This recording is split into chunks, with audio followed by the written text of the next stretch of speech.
Hello，大家好，歡迎大家嚟到陸叔馬訊。陸叔馬訊係一個專門分享六環彩心水嘅 channel。廢話唔多講，即刻睇下2026年2月4號跑馬地私家3跑道嘅賽事，陸叔有咩心水先？第4場4班1800米嘅賽事，陸叔嘅心水分享有1、3、4、6。1號勁進良區，前一仗同程就擊敗咗中國心，而中國心之後都即刻保中到。足以證明嗰場嘅水準都係極高嘅。今次翻嚟首本路程屬於爭勝嘅要角啊。3號盈妙星前一仗喺強組僅僅輸唔夠一個馬位啦，而上仗初跑沙田閘前有飛就即刻上名咯，狀態保持到嘅。潘頓再次執韁，應該有啲料到啊。4號客家之光6歲嘅北半球馬今季大舉反彈啊，升班亦都能夠大勝，上一仗跑唔啱路程都近嘅。今次跑翻最佳路程，兼抽到嘅一檔，所以唔可以輕視佢啊。6號掌聲上一季同程幾次都上名嘅，今季嘅表現雖然有啲反覆啦，但係評分已經回落翻去上季贏馬嘅水平。今次強配幾人安，可能想突襲啊。第5場4班1650米嘅賽事，陸叔嘅心水分享有4、5、6、12。4號哥倫布上一仗賽前有飛數異動，即刻就首度上名啦。前草1400又識追，跑谷草1里又可以應付到。今次抽佢一檔，跑法應該可以更加主動啦。5號本領非凡，前一仗閘前落大飛搏失咗，而上仗中段變奏嗰個時機把握得好差。而今次何澤堯揀騎，志在將功補過。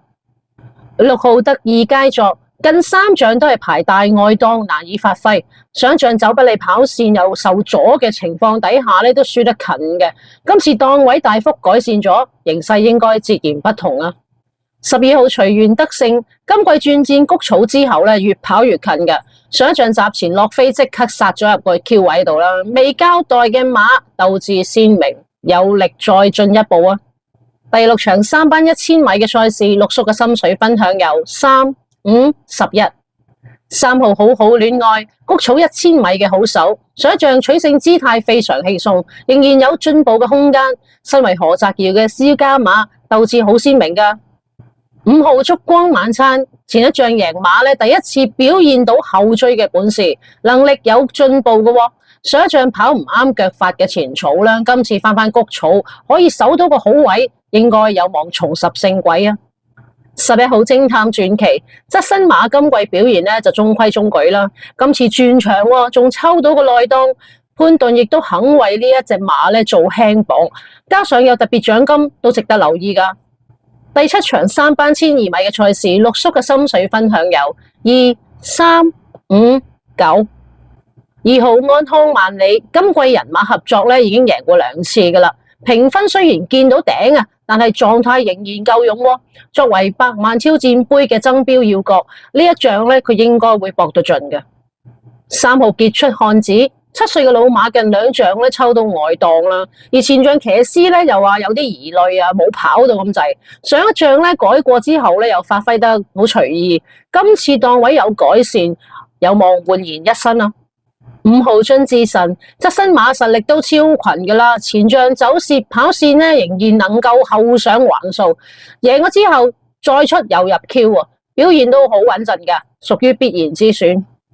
9號加州本事，4歲馬今季7戰全入3甲，表現唔需要講啦。上一仗初上3班閘前仍然都有大落飛，仲要上埋名，足證幕後認為佢係有夠班挑戰噶。第8場2班1200米嘅賽事，陸叔嘅心水分享有6、7、8。6號勇敢巨星屬於路程專家，同程贏過4次都係由何澤堯經手嘅，大家合作無間啦。上一仗保持狀態又跑咗個第2，今次又再抽一檔，必須要兼顧佢噶。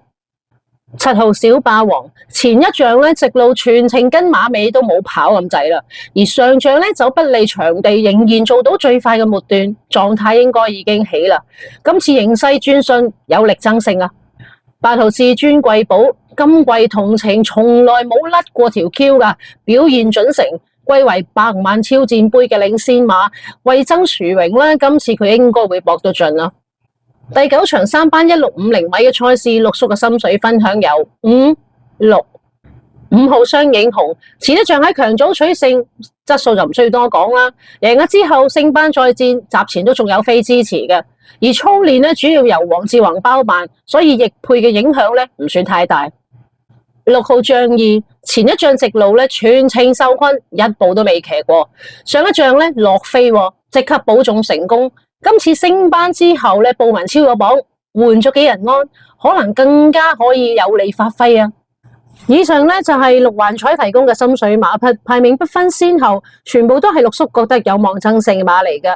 大家可以剔走一啲唔認同嘅去慳注數，亦都可以獨立買孖寶或者三寶作為另外嘅投注。